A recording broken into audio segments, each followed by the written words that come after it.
What was the bill that they recently put forward in Maryland? Was it for the sink boat hunting? Yep. So that was, I can't remember the bill number, but they pulled it. It was taken off of the committee schedule to vote, which is usually means that it's pulled by the sponsor. And that was basically, so the flats in the Susquehanna flats, it was to make a certain area body booting only. Mm-hmm. And the reason, I see both sides to the argument. The only reason that they did that was because body booting, you're standing on the natural mm-hmm. bottom. And there's only so much natural bottom you can stand on before you go over your head. So there's, in these areas where you can stand, they wanted it so you could only body boot it. So that way the pumpkin seed boats and the layout boats aren't, in the same area you are, because they have the entire flats that they can hunt, because they don't have to touch bottom. The body booters were, upset because, these boats can go anywhere on the flats, but I only have this little bit of area that I can stand, the only area of natural bottom where I can stand and not be over my head and hunt. So that was what that bill wanted to do, was to make a specific area body booting only.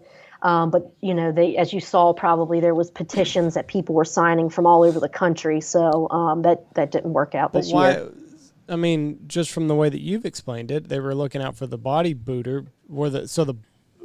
The boat people were the ones that were creating such a stink, I'm assuming? Yes. Yep. Interesting. So where do you stand on it? You said you can see both sides of it. That's a hard question. So, I've body booted before, and I know that it's tough trying to find, especially tidal, 3 hours from when you started, it was at your knees, and next thing you know, you're about to go over your waders. So there's only, so many places and for how long you can do it. But I think that, God, I don't really know where I stand on it. I see their point, and I see the point of both sides where you can kind of go anywhere, but you got to follow the birds. Right. And if they're not, where you can stand, I think that maybe, you should be able to pull your boat up there and lay out. But then I see, if you're body booting and that's, you're kind of your main thing and you only have so many places to do it, then I can see where you would be upset that somebody's kind of encroaching on your space. So I'm kind of in the middle on it. I think that it's maybe something that the government shouldn't regulate, because then you could, open the can of worms to really over-regulate everything else, every other type of hunting. Sure. And that could be, all over the country as well, because as you guys know, one state will say, oh, well, so-and-so state does that. That's a good idea. Let's piggyback off of their legislation and, kind of just change around things that are for, particularly our state. So I think that it's kind of like a sticky issue. I had heard rumor that the DNR was kind of fed up with that area anyway. So there's, they could possibly eventually shut down that area to hunting as a whole. And again, that's rumor. I don't know the truth to it. If, they did something like that, I'm sure that would be overturned, because there would be such a stink about it. And it's obviously a part of our history and culture here. But then again, who knows? These people make decisions every day. What are we going to do? I think it's public land. If whatever's good for I don't think you can cherry pick who's in there. No, that's the word I'm looking for. Cherry pick. Thank you. Yeah, you can't cherry pick how they're in. It's either public land. It's either that or it's not. So exactly. It's like telling a guy on some public land you can deer hunt here, but you can't shoot turkeys. Or why can't I? If it's open to the public, it should be open to the public. But aren't there places that are public land that you can't take a boat into? Yes. Not in Texas. There's not in Texas. Not that I'm aware not anywhere in not Texas, in Texas where it's walk-in only. We're a big state. I'm not going to say that there's not, but I think in Texas, if you have access to public water, you can go anywhere as long as you're in that water. Now we do have some hunting areas here. They're wildlife management areas, so they're run by the state, and they did get, they did some work with like partnerships with some conservation groups. You can take a boat out, but you can't use a gasoline motor. You could use a trolling motor, but you can't use any other means of power transportation. We don't have all them problems here. We're completely specific. different like that. I'm not saying that's not right and that's not wrong. I'm just saying I don't know of anywhere in Texas like that. I'm sure there's some places on the Texas coast you can do certain things that you can't do in other places. I think there's some the ways you can harvest oysters that you can't do. But I don't. In Texas, as far as I know, if you got public access on a boat, you can hunt on it. You can stay in your boat.